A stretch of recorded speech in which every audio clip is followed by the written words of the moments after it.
Hey there, welcome to the Screen Lawyer Podcast. My guest today is my friend, Mitch Jackson, the streaming lawyer, among many other things, from Southern California, who's going to join us and talk about his journey as a lawyer, but also as someone who's prolific on a screen. He's been a mentor to me, and it's going to be great talking to him today. Stick around.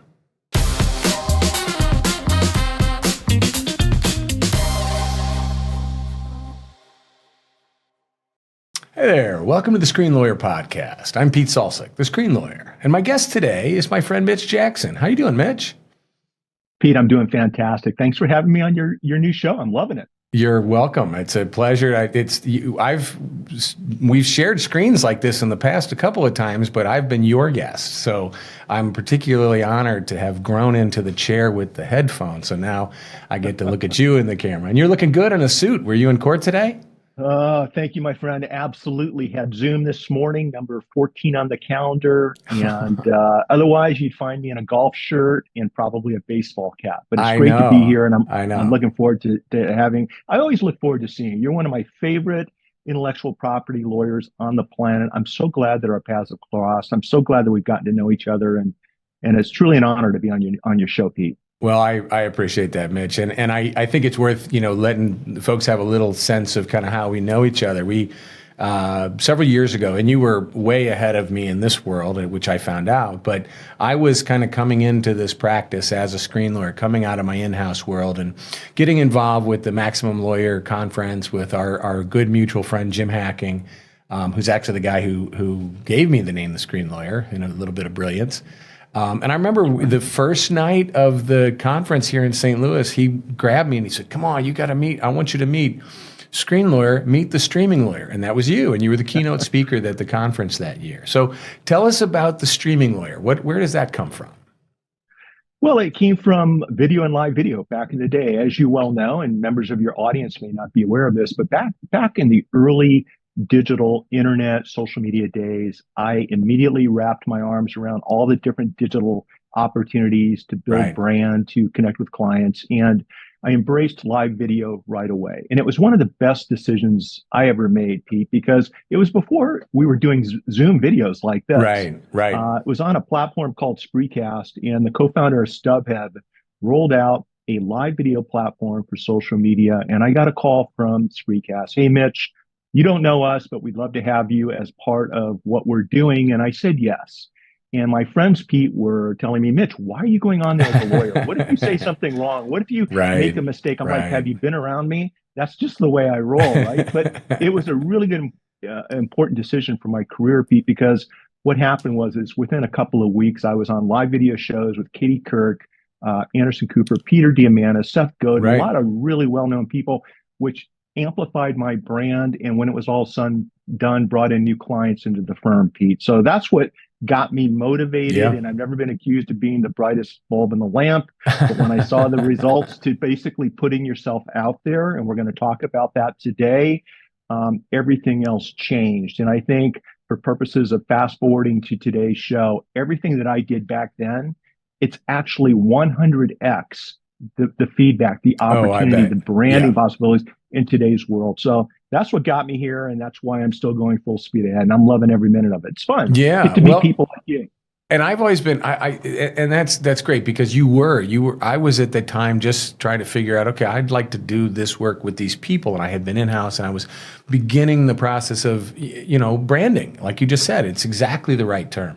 And I worked for clients that were in the branding world, so I understood the concept, but I hadn't thought about it as a lawyer. Like, what does that mean for me or my firm or my practice? And so hearing it from you and then getting to see you do it, and then as we got into COVID, and of course everybody went to screens, suddenly it was more prevalent, but you were always out in front with the new platform or new concepts. And that brings us to where, you've kind of taking the lead today, and that's in the AI world. And I want to talk about that in a second, because you posted something the other day that just blew my mind, which makes a perfect framing device for our talk today. But I want to give my audience a little bit more about Mitch, because you're not just a lawyer who goes on video.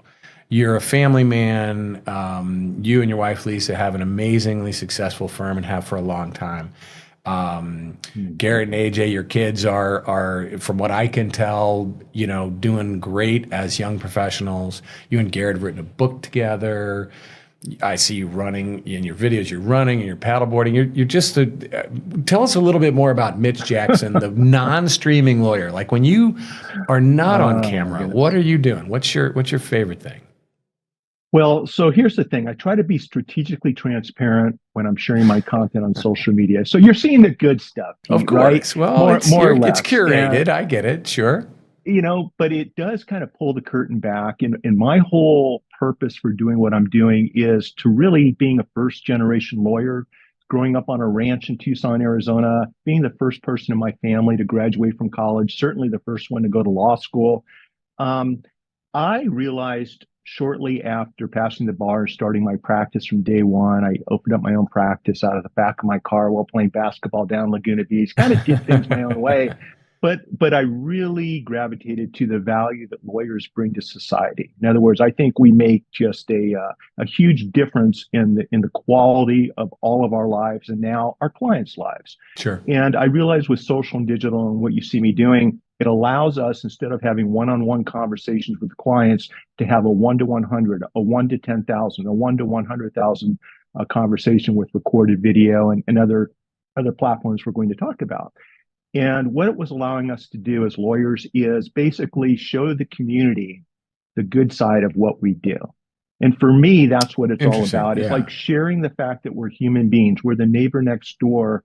We're doing what we're doing because we enjoy helping people. We enjoy taking them by the hands and helping them with their complicated intellectual property issues, which, by the way, you are positioned exactly where lawyers need to be moving forward, because right now IP is the big talking point with everything we're going to dive into today. It is. It is. And so I'm using this just as a way to communicate and connect and build relationships locally, nationally, and globally. And it's really been a lot of fun, Pete. And, I think, who am I? I'm a husband and father first. I'm someone that understands the importance of trying to put mental and physical health and make that a priority. It's so important. And then building different businesses and building my practice for the last 37 years. I don't know if you're aware of this, but we're transitioning this year from me anyway, from litigating and trying cases over into full-time private mediation. Well, I have noticed your technology. I have noticed a lot of push lately about your mediation, which I think is such an incredibly powerful part of our legal system. My father was often a mediator in his career as a law professor because of that ability to just and I remember thinking when I was a law student, my classmates would be like terrified over the Socratic method, and I would just say, well, that was how I was disciplined. When I was, if I was a stupid teenager and got caught drinking beer or doing whatever, instead of getting yelled at, I would get sat in a chair and my dad would say, well, let's talk about this. And he would just walk me down this plank with a series of questions until I walked myself right off of it. So by the time I got to law school, I'm like, oh, well, I get this process. This is not scary. This is what I grew up with. But it was you're good at that. You're good at communicating. Well, I've learned that I think that mediation, that ability to connect, and when I was doing more litigating, I would say virtually every successful case, including the sort of wins that you have at trial, the most successful cases were a good settlement in a mediation, often where business got to happen afterwards. So that's really cool that you're doing that. And we're leveraging these platforms to allow us to mediate not only in the traditional conference room, local mediation settings, but across the country and across the world. Right now, 20% of our mediations to date this year have been in other states and other countries via Zoom. So this new technology that we're talking about allows all of us new opportunities to expand, to develop new departments in our firms, to roll out new products and services, depending on what you do for a living. So I'm having fun kind of walking my talk and leveraging all the new technologies we're going to talk about to keep life interesting. Look, I've been practicing 37 years. I'm 65 years old. I'm more excited today to roll out of bed in the morning than I've ever been in my life. There aren't many lawyers that have practiced more than 10 years who are going to tell you that. So I know No. what I'm doing works. And I'm excited to take this to the next stage of my career and help people all around the world with their mediations using the technology that we're using right now. This is just so exciting. Yeah, and that's one of the themes. We're going to talk about this. I'm going to tee up. I'm going to ask you this question: what's on your screen? And we're going to get into it here in a minute. But that's part of this whole ethos that I'm trying to embrace even more fully. Is that we literally all live our lives on screens now. Some of us more than others, right? But we consume things on screens. We learn on screens. We do business on screens. And so all of these intellectual property issues, but just human issues, business issues, all resonate around screens right now. So you're taking this to mediation. I bet a lot of people are like, wow, that's a great idea. Why did I think of that? Well, so simple. No traveling. It keeps the cost down. And it's effective for everyone using breakout rooms on Zoom or Pete. We're doing mediations in our virtual metaverse conference rooms. Real quick, let me just share. Yeah. I brought the cowboy sports guy into my practice 3 decades ago. I know you're a musician and you like to be on stage. Right. And before we went live, we were talking about a couple of things getting caught up. But what I've noticed is for all of you listening, for example, if you're a lawyer, bring into what's on your screen your other hobbies, interests, and passions. Yeah. In other words, one reason Pete is so good at communicating is that he's comfortable being on stage. He's comfortable multitasking, singing, playing the guitar, looking at the webcam, looking at his notes all at once. And Pete, I think you'll join me in agreeing, the more we do this, the easier it gets, the more comfortable we get, right? Absolutely. And I want everybody to wrap their arms around that. It's important. I agree with you. And you were the person that told me was when COVID hit and our band couldn't play, like a lot of people, I gradually started occasionally just standing in my office because I had all my equipment there, setting up my amp, mic, and playing some songs and recording myself on my phone, and then doing that and finally having the whatever guts to push publish and put it out there and then engage in the conversation. You had seen a couple of those and you're like, you have to keep that up. And that led me, you are a lot of the reason I got into doing the Walk and Talk Tuesdays videos that I did for such a long time. Well, I know, and you were always so complimentary and because that was me, and my neighbors laugh at me because they're like, you're not walking around talking to yourself anymore. I'm like, well, I've kind of evolved. We're back in the office more. But it was I have a good therapist. Right. But it was that chance I had to speak, right? Like you, I've got a need, that's the right word for it, frankly, to speak, to share, to whatever the right word is at the time. And so learning and feeling comfortable from people like you that I could do that on the camera and to be willing to put it out there and find an audience. And I'm not hung up on, how many likes this will get, or this one's going to get a lot more likes than others. I know because you're on it, but that's not the immediate gratification. It's more of the process of sharing. And then people would occasionally find an episode months afterwards and connect on some because they found it in some other way. And I always thought that was really cool. So thank you for bringing us here. And now here we are with AI just exploding. Unbelievable. I am trying to, race, like full sprint, to just try to stay near the front of the wave of the IP issues as they come up. But you've been much more involved in the doing. And I'd love it if you could take us through a little bit more about your process. I mean, you mentioned before just a minute ago in the mediations using your virtual rooms, and I think that's wild. And I that's still something I haven't done myself yet. So help us understand how that works. Well, I have a curious mind, and time is, for me and most lawyers, it's our most valuable asset, right? And so anytime I can leverage technology that allows me to save time and create a better client experience, to create a better result, right? I'm all in. I'll get up early, I'll stay up late, and I'll play around with this technology. And artificial intelligence, Web3 technology, virtual reality, metaverse technology, this is changing the world. All of these things working together, I think, are going to have a greater impact on society than the printing press, electricity, and the internet as we know it combined into one. Wow. We are living in real time watching change happen, that's creating a global community, that's allowing someone, in an isolated region of the world with one of these in his, her, or Right. their hand to do commerce, to engage with the rest of the world, to build businesses, and to make a difference. And so that's my why behind what we're doing. But what we're doing with AI, for example, is we're leveraging artificial intelligence, specifically Chat GPT-4, Hmm. to update our templates, to allow us to improve our legal pleadings, and we'll talk about that in a second, regarding hallucinations, to allow us to develop outlines, we have an upcoming wrongful death trial. And so I'm in a very conservative venue, Pete. We're going to be seeking substantial money damages from the jury. And so what we did is we created a prompt in GPT-4, which is the AI, everyone. And Right. we said, listen, we're telling the prompt, you're an experienced psychologist, human factors expert, top graduate from a law school. You're a sociologist, you're a communications expert. We're picking a jury in the XYZ venue. It's conservative. These are three trending topics right now in this community that they're dealing with, whether it's, to keep things vague, whether it's storm damage, whether it's Sure. a controversial political, nominee, whatever it may be. Right.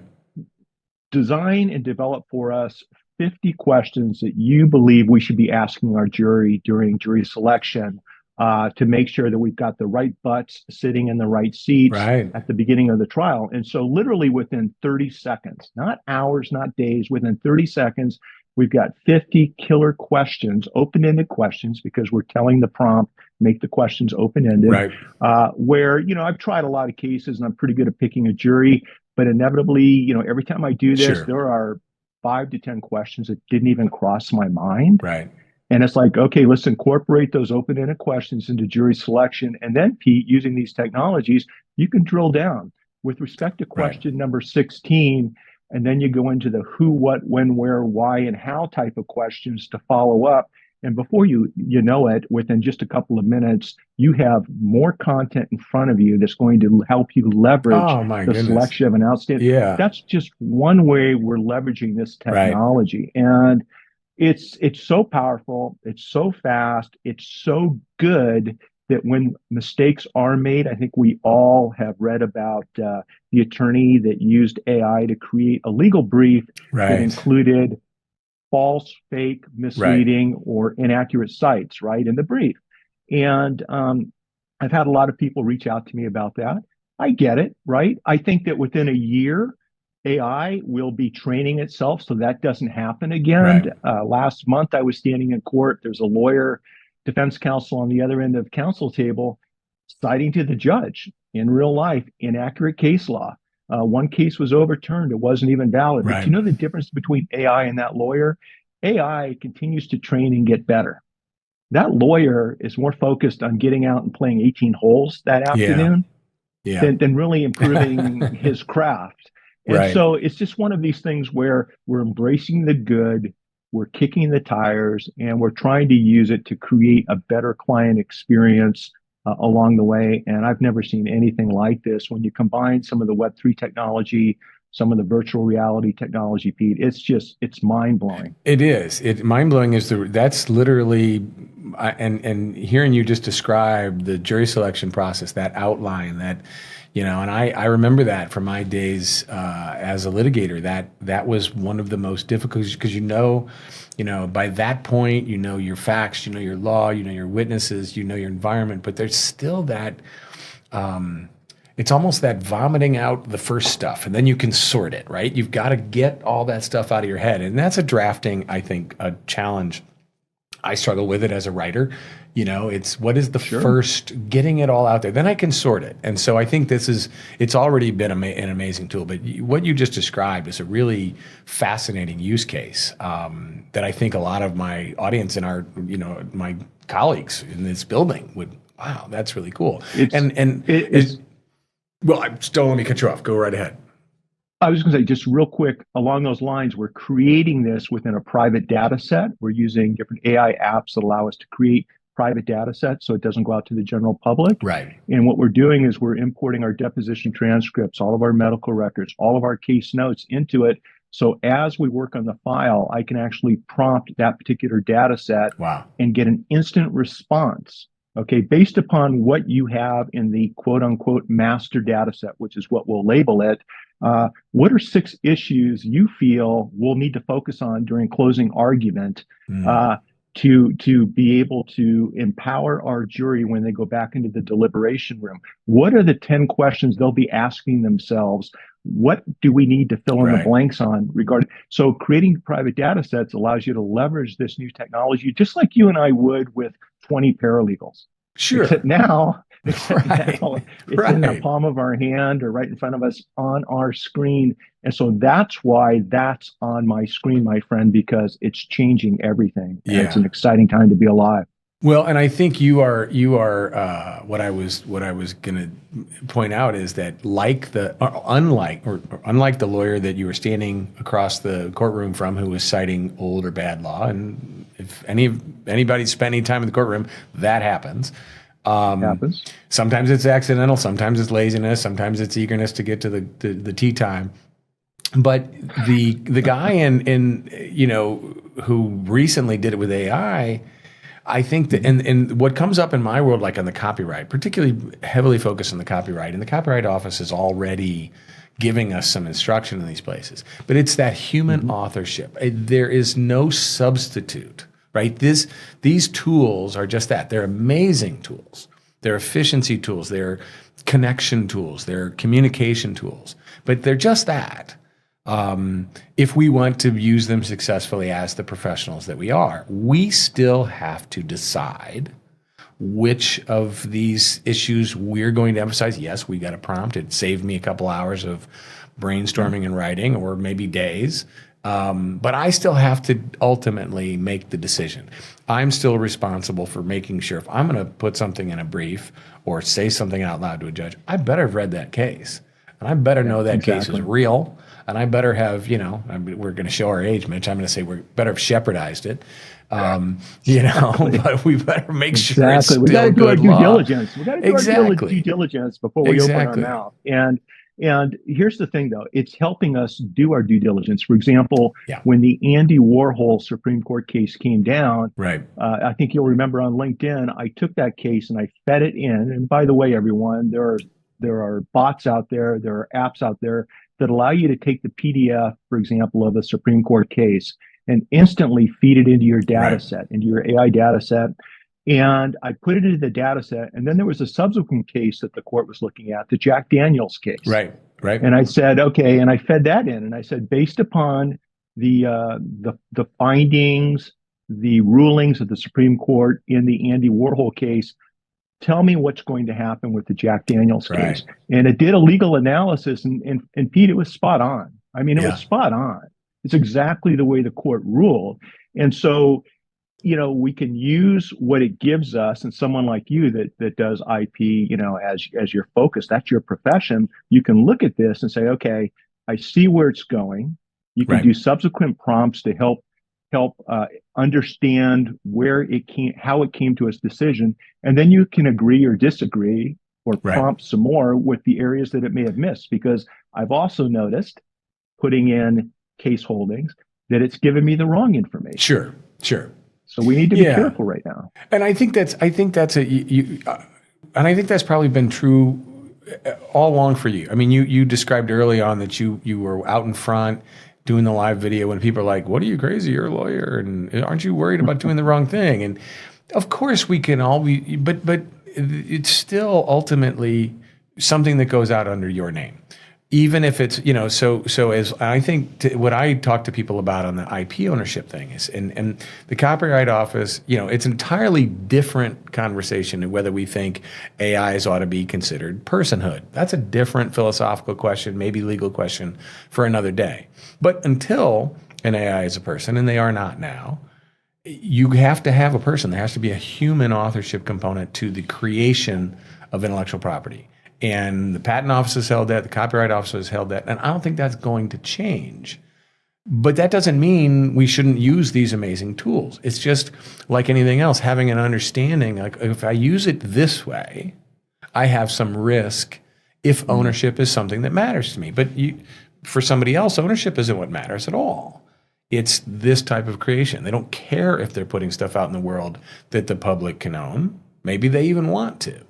But if your business model depends on one copyright owner who can control the licensing and the revenues and distribution and all those things, now you have to be careful that you didn't somehow let that IP ownership leak out by one of the tools. And frankly, I think more than likely, not the owner, not the intended owner. It's going to be somebody in the chain of creation leading up. I do a lot of work, as you know, in the film and production world, where there's a bunch of humans in different stages of creation before there's a finished product.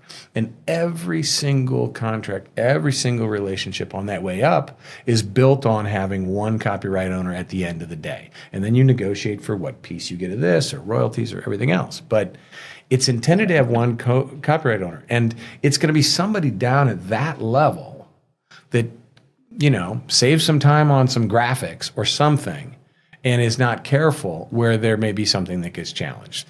And I just saw the other day, the Authors Guild is suggesting some new language to balance both authors' rights and the use of AI for guild members in publishing agreements. And this is something I predicted a little while ago, that lawyers, we draft things in our contracts way before the court gets there because we just know we're going to have to deal with this situation. And until we know exactly how the court's going to rule, we have to decide, well, since we don't know exactly how the court's going to rule, I'm going to take it out of the court's hands and I'm going to make it clear in my contract. Yes. Then I don't have to worry about the judge.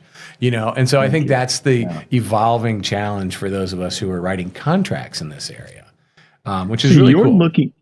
You're looking at what we're talking about through the lens of an IP lawyer. Right. And I love that. I'm looking through the lens of a litigator and a trial attorney, which I know you do, but that's, I'm not an IP lawyer.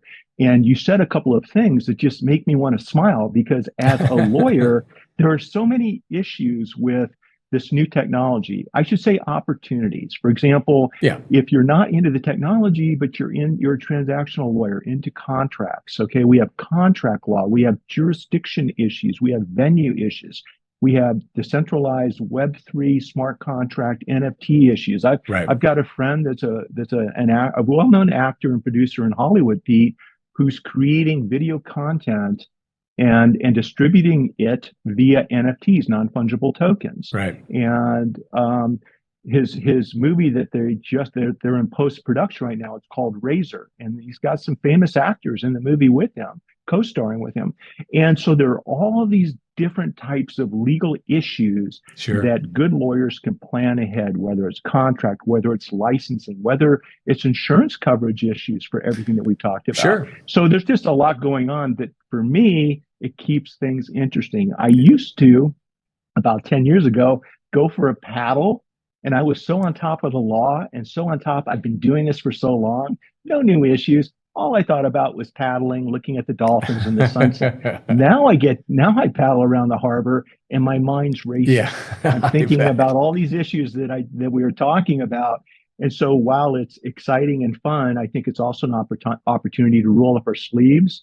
And really, if you're serious about building out your practice or building new products and services, spend the time each day to get up to speed on this new technology because it's changing everything.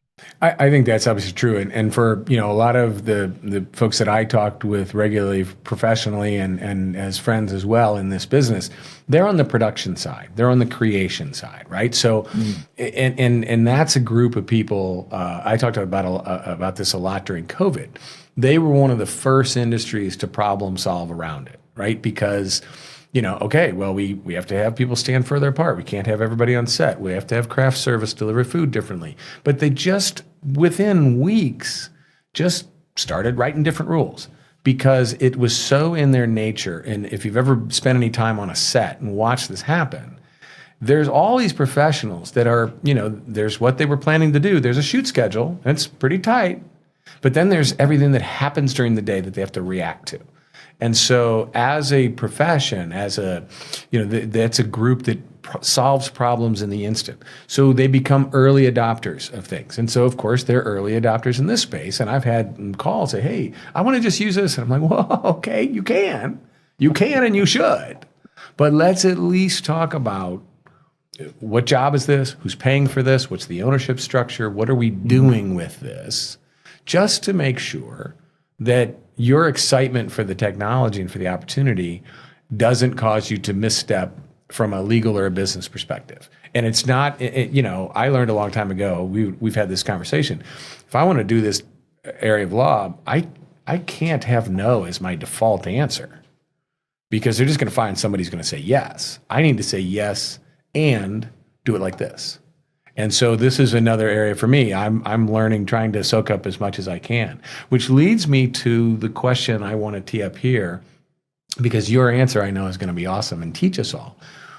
I have everybody on this. Yeah, no pressure there. Every guest I've had on here, I ask the question, what's on your screen? And the reason I ask that is because I think it's such an interesting insight into what someone's doing and thinking in the moment. We all carry our screens around in our pockets. They're on the wall. So sometimes I say, what's on your screen? And the person's immediately goes to the thing they're watching that's on Netflix. Because at the end of the day, that's when they're relaxing either by themselves or the spouse or whomever. And they share this moment of just the old-fashioned way of passively receiving someone else's screen work. Somebody else answers the question with what they're working on. Somebody else answers the question with what's stopping their thumb while it's scrolling. And so for you posted something the other day that marries all these things together. So I'm going to just tee it up. Mitch, what's on your screen? Well, what you're referring to is the Netflix Black Mirror series, episode 1 of the current year, Joan is Awful. Yeah. That's the name of the episode. And I don't want to spoil it for anyone, but it has a component of AI generative content. It's something that involves licensing agreements between lawyers and celebrities and actors. And it's a concept that allows content creators to create unique content for a specific individual, a specific company, a specific industry that's probably not too far off on what we're going to be seeing down the pipeline of 5 to 10 years, right? And what was interesting is as I'm watching this, P, I'm thinking to myself, OMG, this is something that my son Garrett and I just co-authored a book on. And what that was, everyone, is I am all in on Web3 and AI and the metaverse. I just find this stuff interesting for all the reasons Pete and I already shared. But I also see a huge licensing play for existing content creators, influencers, entertainers, artists, musicians to start leveraging the Web3 spaces, the metaverse, and everything else in between, using licensing agreements. And Pete, I've got my old roommate is one of the top entertainment lawyers up in Los Angeles. And I did a presentation to his firm probably about a year ago, I think 30 or 40 partners, big firm. And they wanted to get up to speed on Web3 and the metaverse and virtual reality. And it just wasn't something they were that familiar with. They're my age, right? And I could just tell from the questions, this is what their clients are asking them about. They want to be performing in a metaverse venue. They want to be utilizing NFTs to sell merch and to create these new brands globally. And so what Garrett and I did is we put together a book on licensing in the new Web3 AI and metaverse spaces to show people and to plant seeds on how all of this works. Get people familiar, especially lawyers, with the terminology. So for me, Pete, the fun part about the book was doing it with Garrett.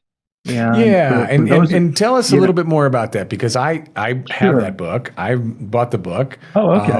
Okay. But tell it a little bit about Garrett and the book and where people can find it, because we'll have our audio version, but on the YouTube we'll put links and so forth. So share it with us. So this is thank you for asking. This is real time on how I'm leveraging these platforms, everyone. So last October, I spoke at a global lawyer convention. I was the closing keynote in Toronto. We had 30 different countries, 28 states represented, and I was there to talk about Web3, the metaverse, and AI. Because I was the closing, Pete, I had already gotten to know almost everyone at the event, right? We had 300 to 500 people. And everyone was interested in the topic, but I realized from the lack of hands being raised during the Q&A session, people were just, I found out afterwards, I talked to them, they were intimidated. They didn't know where to Sure. start. They didn't know what questions to ask. They didn't want to come across as not being up to speed in front of their Right. peers at the event, Right. right? So Right. I came home, and when Garrett came home last December, and by the way, he graduated from USC's Marshall School of Business. He's a post-creative strategist at VaynerMedia in Los Angeles. So this is something he really enjoys doing. Right. We sat down and we leveraged AI to help us write the Web3 AI and Metaverse Handbook. And so it helped generate ideas, chapter titles. About 80% of each chapter, the AI helped us write. And we went in, added our human aspect to it, our own Right. personalities. But we wanted to have something that we could just give to a senior partner so they could, in 3 minutes, understand what a smart contract is, or blockchain technology, or Right. whatever it may be, right? What is cryptocurrency? And we just wanted to have a quick read and it worked really well. It was fun to do with Garrett, but it was also easy to pump out a book on that specific topic and then make it available on Amazon, Kindle, paperback, or PDF, Right. right? Right. Fast forward to a couple of months ago with the licensing issues, we did the same thing. Now, having already done it once or twice, we kind of understood what the pros and cons are when it comes to using AI to help create this type of Right. content, right? Each book's better than the last. And so with the licensing book, we really dive deep into every single element an influencer, brand ambassador, entertainer, artist may want to take into consideration when building out their brand on the new Right. Web3 platforms, but also written in a way that helps lawyers and agents and management companies understand what the possibilities are, Yeah. right? And so we did it together. So for me as a dad, it was fun just working with Right. him and spending more time with him doing that than I probably talked to him in 6 months. But here's the other thing: we also managed to pump something out that allows me to just send somebody a PDF or Yeah. send somebody to Amazon, and it allows us to amplify our brand once again. So Sure. Of how does course. that help me? How does that help me, right? How does that come back and bring a business? Well, here's the way it works, everyone. I also knew I was transitioning from full-time litigation and trial work into mediation. Guess where all of these issues that need to be mediated are in today's world? Yeah. They're in the Web3 space. So by creating this book, Right. by distributing it around the world, I'm positioning myself as a mediator that understands this technology that can come in and Right. hold everyone's hands. The challenge, Pete, right now in this space is we don't really know what the courts are going to decide No. on many of Right. these issues. And so companies don't want to spend a lot of money litigating for years on an Exactly. issue that could literally be the flip of a coin. In the option, the alternative might be a 4 to 8 hour mediation, Yeah. private, non-binding. If it works out, great. If it Right. doesn't, it's no harm, no foul. And you get this thing done, you push it aside, you continue to roll out your products and services. That's the mindset of the new entrepreneur. And so what I purposefully did is piggybacked what we're doing in this, in the licensing book, Right. what everyone will see in this Netflix show with this new business venture. And I encourage everyone to kind of think the same way because it works and it works really well. So Yeah. that's the long answer to your short Well, question. I no, apologize for that. it's no, gosh, I mean, that's the beauty of it, because it walks through, and I do think you're absolutely right. You said something there that I grabbed for a second, because you talked about how, these issues a lot of times are coming up with, you've got the users, the creators, the early adopters, you've got their consuming public, right? But it's that lawyers, agents, managers, business, executives, the folks that are not creating necessarily. They may be creative, but they're not producing. That's not their job. And they're not the consumers. They're the deal makers. They're the folks doing the business structure. They're the folks figuring out, well, I always like to ask clients, well, how do you make money? We need to know that so we can figure out how to structure your business. But how might you make money? What might happen? Let's imagine what could happen in the future for something. And in this situation, we've got, I think your tool, the book that you and Garrett wrote, and the work that you guys continue to put out there, helps those people whose job it is to know enough, right, they don't have to know all the details, but they need to know enough to see how the pieces fit together, know enough to know what questions to ask. And as you said, in the mediation world, I mean, I remember the first mediation I ever went to when as a young lawyer, and a mediator here in town who was the go-to mediator for, if you could get him, that was your best choice often. And his speech, not to the lawyers, was always to the parties. And he would describe to the parties, you can either let your business or personal, and for me it was usually business situation, leave that up to 12 people that you don't know, or you can make your own decision. Today is your opportunity to try to make a decision that you can control. And just that sense of, I don't want to take the risk. You always have the occasional client that says, I'm never paying you anything and whatever. But most of the time, they don't want to take that risk. And so this is just a new version of that, right? There's this, as you said, I can picture that audience. I would have been in that audience, not sure what question to ask. But now we know. I felt bad for everybody. because we had dinner together. We had drinks together. I knew what they wanted to bring into their firm, but we did not want to come across uninformed in front of their peers. Right. What's interesting, Pete, is along these same lines, I'm a big fan of trial by jury. I mean, I just think it's just really levels the playing field for everyone involved. Now, right. So, but having said that, with some of these new issues, we don't know. No. Like when I take a case, oftentimes I know if I prove A, B, and C, then I'm going to get the result of D, E, or F, depending on how things play out during trial. We just don't know when it comes to these new spaces. And just to wrap things up with a nice transparent bow, I'd like to use the word transparency. In other words, what I'm also seeing our clients do, everyone, is they're being transparent. When our clients are using third-party creators or in-house creators that are leveraging AI to create the content that's going out, whether it's code, whether it's movies, whether it's videos, they're being transparent with their clients as to how this is being done, leveraging AI, and should we or should we not do this? Because the last thing you want to do is create an $8 million 30-second Super Bowl ad using a logo or a song or something that you thought was copyrighted, when in fact it's not, because AI was behind the creation of that particular digital asset. Right. So transparency with everything that we're doing right now, I think, is really, really important. And so that's why with our books, what Garrett and I have done is on the cover at the very bottom, we've said something like, researched and written with the assistance of AI. I know in our first book, we even listed AI as one of the authors. I know. I remember that. I remember seeing that. We're kind of trying to all figure it out together. Sure. And I do feel like now that I know what I know today, being transparent in today's world is key with our clients, with co-counsel, even with defense counsel. Real quick about mediations. One thing I've learned about mediations is two of my largest jury verdicts that I've obtained over the years, multi-million-dollar verdicts, they came from unsuccessful mediations where I walked out of that mediation learning something new I didn't know about. Absolutely. Right. Absolutely. And so rather than diving in during the mediation and exploiting that issue, and it's hard for me, I kept my mouth shut. You want to prove your case. You want to prove your case right that moment, but you wait. I'll table it till we'll let it marinate a little bit. I'm going to let them kind of put some things under sworn depositions. And then it was go time during trial. So I just think it's kind of fun with Web3, smart contracts, decentralization, metaverse, AI, all of these things. We can do the same thing as lawyers, as business owners, as entrepreneurs, as creators, as artists.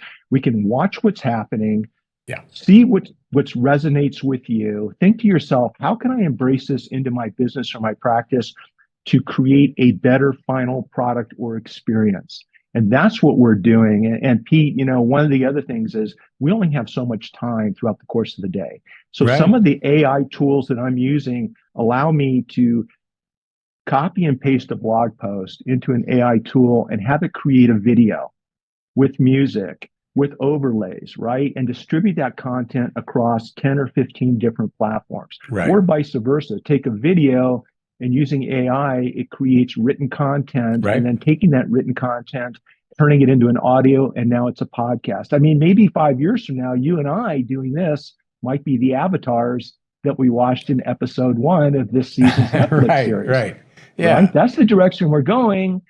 But if you learn how to communicate and Right. build rapport and keep that human component, I think that's what's going to separate, the winners Right. from the losers. And I'm old school. I love the fact that competition's good. I like the fact that everybody feels good about their efforts. But when it's all said and done as a trial lawyer, when that verdict comes back, I'm either representing a client who's a winner Right. or a loser. And so for me, it's serious business, but that doesn't mean we can't have fun along the way. Well, and like you said something there, and I want to use the word that you wound up too, the transparency. I mean, one of the things that I've always loved about since I got to know you is I don't want to say overshare because that has a connotation like you told me things I didn't want to know. I overshare. Well, but you'd overshare in the very best way, in that you are absolutely happy to share your knowledge. You're a firm believer that the more people who know these things that I have learned,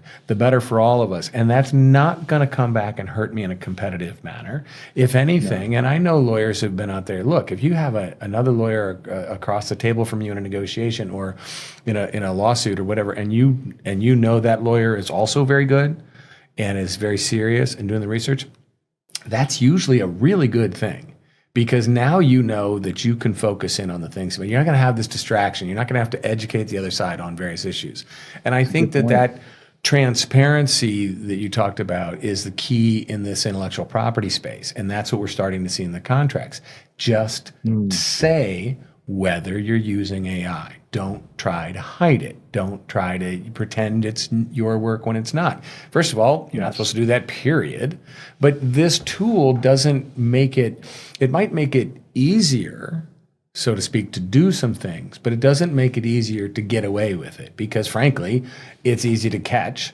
And the reality is just you're gonna start to see contracts where in productions they'll say, we want an RFP, request for proposal. No AI can be used. You need to certify that no AI, or we want you to use AI, or somewhere in between, and you'll have language that says AI was used, but enough sufficient human authorship. That's where the Authors Guild is going. I think that's an example of the legal and business world grasping hold of these things as fast as they can, knowing they're going to be behind and stay behind, but trying to figure out how to order their business by good language, good negotiating, good transparent contracts to take care of it. And that's something that, you and I agree on 100%. I'm going to ask you to send me a clip of what you just said so I can turn around and share it with my community, because you just summarized exactly what the important issues are. Look, I'm old enough where I remember walking into a courtroom, and during the morning break while the jury was out, it was just the judge and I in the courtroom, and I'm setting up my laptop to assist me with an overhead. It wasn't even PowerPoint. It might have been before PowerPoint as we know it. But I wanted to use that technology for an opening statement. The judge goes, "Mr. Jackson, what are you doing?" I told him what I was doing. Because you're not using that in my courtroom. I'm, okay, Your Honor, no problem. And so we just proceeded. Imagine walking into a courtroom today and not having technology there for the lawyers to use. In fact, back in the day, we used to have to eventually bring our technology into the courtroom once the judges were okay with it. Now you walk in and everything's ready to go. Each courtroom's set up, at least here in California. And so I see the same thing happening with the technology that we're talking about today. I see non-fungible token, NFT technology being used on the blockchain when it comes to filing and discovery and litigation. I see AI actually allowing parties, Pete, to instantly import data from a case, legal analysis, whatever it may be, jurisdiction limited, and literally within 30 seconds settling the case. I mean, I see attorneys leveraging this technology to get better results for their clients faster, in a more economical fashion, and frankly, in a more consistent way. It's just one of these things where we want to embrace and understand and watch what's going on instead of just brushing it off. Because I think that's right. Too much, you're in trouble. Yeah, and you said, and I wind it up with another great word from you: embrace. This has been a Mitch Jackson word since the first time we met. Embrace this. Embrace what you're trying to do. Embrace this new technology. Embrace video, whatever it is. And it is. That's an embrace. It's a hug. It's like, get it in there, get into it. And then, don't lose your mind. Don't lose your values. Don't change the good things you already know.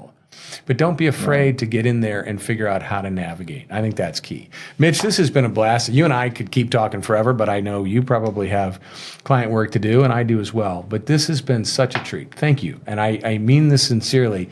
It is an absolute honor to be the one interviewing you and hosting you on a podcast. But I'm also happy to be your guest sometime again soon, anytime you want. Oh, Pete, thank you. Your words mean the world to me. Anytime I can spend with you, it's always my pleasure. I would like to share with you, Please. if anyone is interested in receiving my treat, a PDF of any of the books that are out there. Yeah. If you go to my website at mitchjackson.com, you'll see, depending on the device that you're looking at the website, it's either on the side or down at the bottom.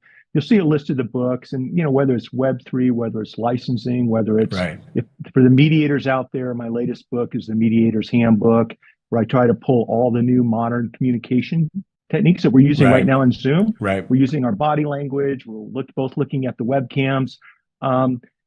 It's my treat. Just message me. I'll get a PDF version out to you, and whatever I can do to help your community, Pete, I'm always here for you, and I'm here for your team. And by the way, thank you for being a great person I can refer my IP business to, because it's not what I do. It's very specialized. Every time I think I'm getting it down, I realize after messaging you on LinkedIn, I don't have a clue as to what the real issue is.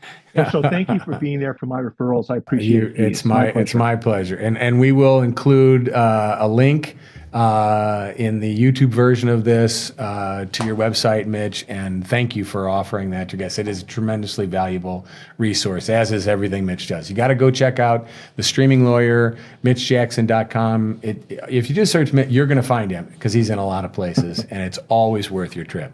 Mitch, thank you very much. Hey, everybody, this has been another great edition of the Screen Lawyer Podcast. If you have enjoyed this, and you're listening on audio, get it wherever you get your podcasts. And if you're watching on YouTube, hit that like and subscribe button down below so you stay current with all the work that we are doing here at thescreenlawyer.com.